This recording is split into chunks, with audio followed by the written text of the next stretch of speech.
You walk into a triage bay.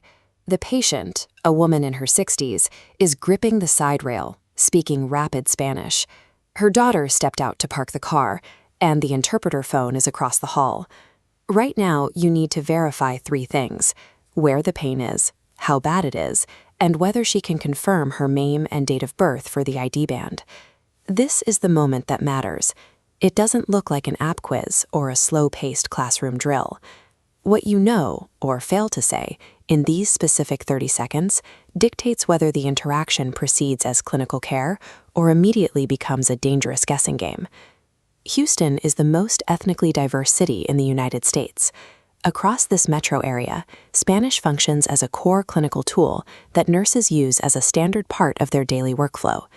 This chart shows 30-day emergency room readmissions. Notice the sharp upward trend for patients with limited English proficiency compared to fluent speakers. When patients cannot communicate clearly with their nurses, they are more likely to miss medication doses or misunderstand discharge instructions. Bridging this gap doesn't require complete fluency. It requires a targeted mastery of about 30 specific clinical phrases. When a nurse walks in and says, "Donde te duele?" instead of simply pointing at a body chart, the patient physically stops bracing. The fear of being misunderstood is replaced by trust. Intake begins with the introduction, "Soy su enfermero" or "enfermera." Stating your name and role establishes the relationship required for a successful medical assessment. You then have to navigate the cultural complexity of pronouns. In these clinical settings, using the formal usted is the absolute rule. Defaulting to the informal tu with an older patient from Mexico or Central America is often perceived as deeply disrespectful, immediately damaging rapport. Getting the cultural register right in the very first sentence establishes the required baseline of authority and trust for the entire hospital visit. Next is the pain assessment. You ask where it hurts and have the patient verify the severity on a 1 to 10 scale, del 1 al 10. If a Mexican patient responds with mande, they are not confused. This is a very polite cultural equivalent of asking you to repeat the question. You must also listen closely for diminutives. A patient describing a dolorcito, a little pain, might actually be in severe distress. Culturally, the diminutive simply softens the expression. Cautionary tone. This level of nuance is why direct machine translation tools fail catastrophically during complex medication instructions and consent gathering. They output literal phrasing that completely misses the intended meaning. Patients might also offer a polite sí or a non-committal más o menos to agree with you, even if they haven't understood the medical instructions at all.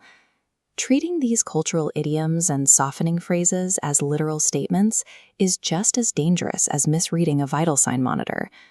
The most critical moment arrives at discharge. If the final at-home instructions fail to land here, the confusion directly correlates to a return trip to the ER. The ultimate verification tool is the teach-back method. Asking a patient in Spanish to explain how many times a day they need to take their medication proves actual comprehension. Using the correct dialect validates the patient's experience. This sense of being understood leads to higher compliance with complex care instructions.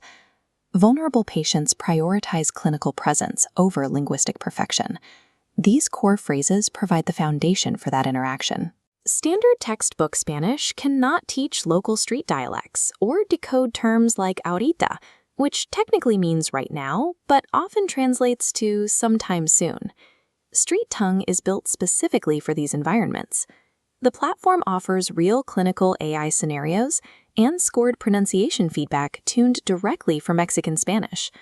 If you are a healthcare worker ready to learn how locals actually speak, use the Apple App Store link provided to download StreetTongue today. Before you go, drop a comment below sharing a piece of local slang from your city or a phrase from your profession that outsiders always seem to misunderstand.